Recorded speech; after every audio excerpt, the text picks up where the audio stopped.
So welcome back, guys, to We Talk Boxing.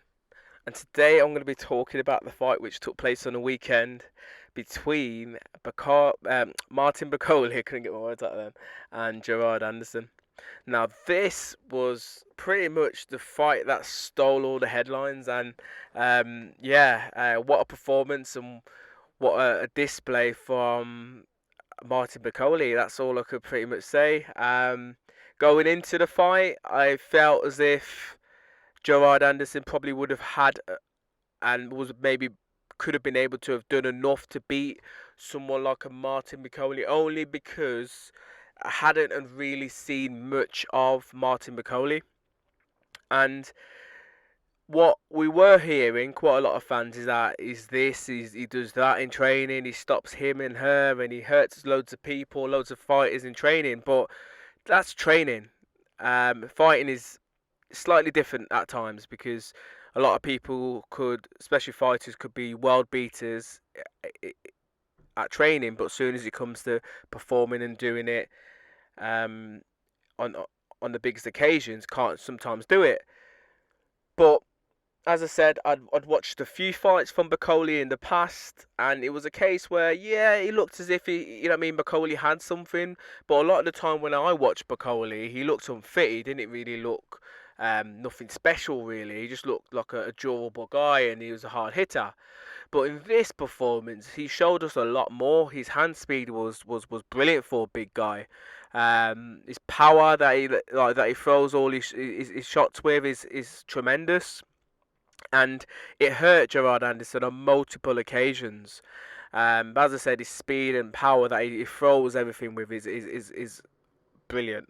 And his combinations at time as well. He was throwing uppercuts, he was throwing hooks, and he's throwing them at weird angles that Anderson could just not block. And you're kind of thinking like, just block, just move, you know what I mean? But Anderson kept eating him on his chin.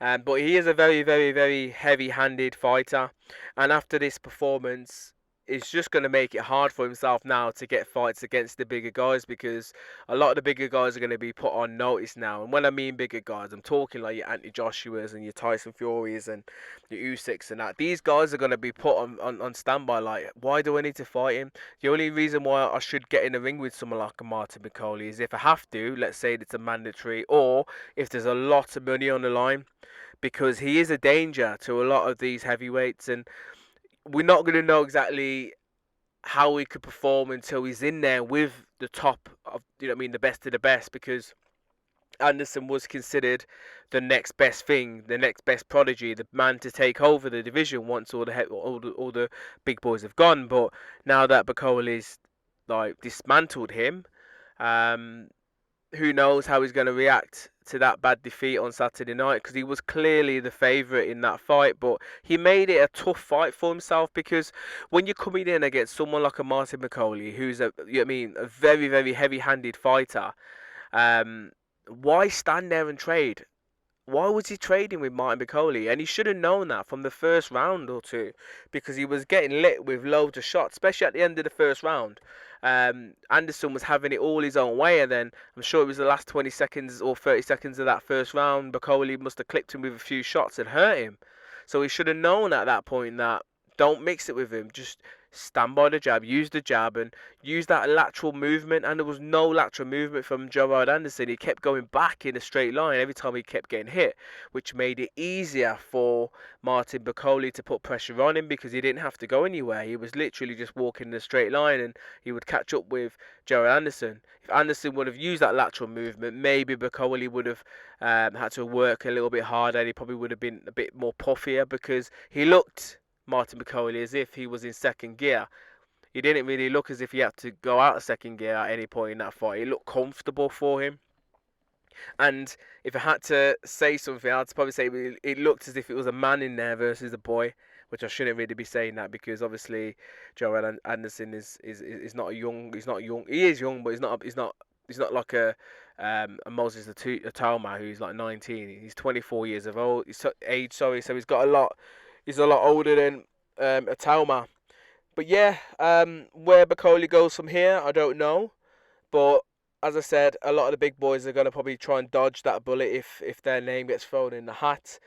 What I would like Bakole to probably do now is to fight some of the other guys who are contenders around that divisions, such as your Zhang. Zhang could be up there. That's a potential good fight, especially if it could get made in China or somewhere like that, because you'd get a lot of money for that as well. And if you could come out the victor in that fight, then obviously this is just going to add more credibility to his name. You've got Josie Parker, who's on good form recently. I think that's an excellent fight for Josie Parker. And I don't feel as if Josie Parker's stupid enough to try and stand and trade with him. He would use that movement and try and tire Bakole out. And then you got Caballero, again, tremendous form at the minute. He's beat some big names, so I'd love to see that fight. So some good fights there for Martin Bakole. But Gerard Anderson, on the other hand, he was ranked very nicely before this fight, and I guarantee when the rankings come out next month, he's going to take a big dip in the rankings. But from his point of view, he needs to go back to the drawing board and just work on a few things. Not a lot of things, because I think overall he boxed well at times. He had good hand speed, good punch combinations, and he was landing some big shots on Martin Bakole. And if this was anyone else in the ring on that night, he probably would have hurt or more, done a lot more damage. But Martin Bakole is a big, strong man and is quite durable, so he didn't have the same effect. But what he needs to work on is his movement, and he needs to work on his guard. He needs to have a guard. His guard was nowhere to be seen. Bakole just kept throwing the shot straight down the middle and kept hitting him easily. But he got dropped 3 times overall. So yeah, I think his heart is, you know, what I mean, he's going to potentially feel. He's going to be contemplating, and he probably is going to be hard. I don't know. He's probably going to try and beat himself up because it was a devastating loss. But he showed a lot of heart as well, because a lot of people would have been gone and would have probably quit a lot sooner than what he did, because he took some big shots in that fight. But yeah, he's got a lot to work on. Still feel as if he could potentially be up there once all the big names are retired or moved on or whatever it may be, because he's 24 years of age, and a lot of the older, like, big boys in the division are into their 30s or maybe early 40s. So yeah, I still believe there's some more to come from Gerard Anderson. It's just whether or not he still wants it, because he has talked about quitting in the past. But you guys can let me know your thoughts in regards to the fight on Saturday night. What did you make of it?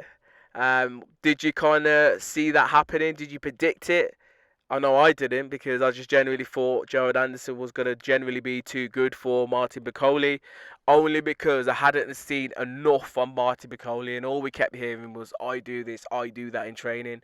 But now I believe what he does, because he's shown us. But yeah, as always, guys, please subscribe and comment and leave me your thoughts. Bless.